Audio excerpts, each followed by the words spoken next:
What have you got in store for our 16-bit Sunwarper? Well, this is talking about making things on consoles. This synth, it's from Audiokit Pro. It's called Saga Synth. And you can probably assume where the name Saga is derived from. Sega. It's supposed to be like a 16-bit console emulator of like the sounds from it. It's based on samples taken from 5 different vintage hardware YM2616 sound chips, along with samples from the first edition Mega FM hardware synthesizer. I'm going to read a little bit about it, but basically it's, and then I'll show you some sounds I made on it. It's like these incredible retro sounds. It sounds just like those video games if you played them in like the 90s, you know. I've gotten some synths from this company before, Audiokit, on iOS, and a lot of them are free. I don't know if they still are, but like they have this really cool distorted 808. They have a cool piano. They also have the Synth 1, and I think that one's paid. But they're really cool, easy to use, very intuitive. So it's a standalone app, an iOS AUV3 plugin, over 300 presets to inspire you, they say. Free running step sequencer, exclusive sound sources made for the app. 16-bit synth, drum, and sound effects are included. And for right now, it's only $2.99, and then later it's going to be $14.99. So thanks to our patrons, I grabbed this, and I have a few sound demos. Do you guys want to check it out? Yeah, for sure. Yeah, chuck your sample library in the bin. Yeah, all you need is the 16-bit Saga synth.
They keep getting better and better, don't they? They keep getting better and better. Like I say, for full disclosure, I didn't see that video before Sunwarper put it up there. He literally came to me this afternoon and said, "I've got this." I'm like, "Oh, okay, cool."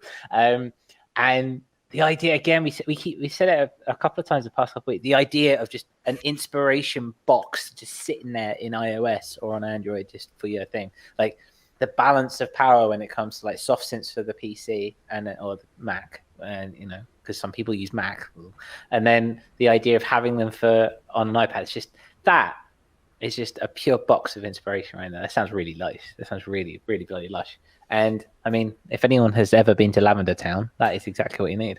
Yeah, yeah, and that was just 3, because I just got it this morning. It's still, it's still morning here. It's 11 o'clock for you, isn't it? Yeah, so I just got it this morning and just screen recorded my phone playing a couple of those. So I'm not the best at playing keys on a tiny little iPhone. So if I could have grabbed it on my iPad or sent MIDI into it, I would have done more. But that's 3 presets that I just tweaked a little bit. I can tell you the presets if anyone's curious. I can take a look. But the last sound, that sequenced one, was actually just the default when you open the app. and I just added some effects. And I got to tell you, those effects sound awesome. I don't know if you can, but I'd love if you could send external audio through it. Kind of like the Korg NTS-1 or something. Mm. Yeah, and that little circuit setting gives you all that bit crushy. You can like really crush the sound and everything. It's really cool for sound design. I'm looking forward to diving deeper into it. And if you get it now at this introduction price, $299, it also comes with all of the presets that are available. I guess once you, if you buy it later, it's not like some other people besides Audiokit made some plugins, and I think those are an additional cost or something like that. Jan, like, what do you think about this synth? Actually, it sounded a little bit better than I was expecting, actually. A little bit better? What were you expecting?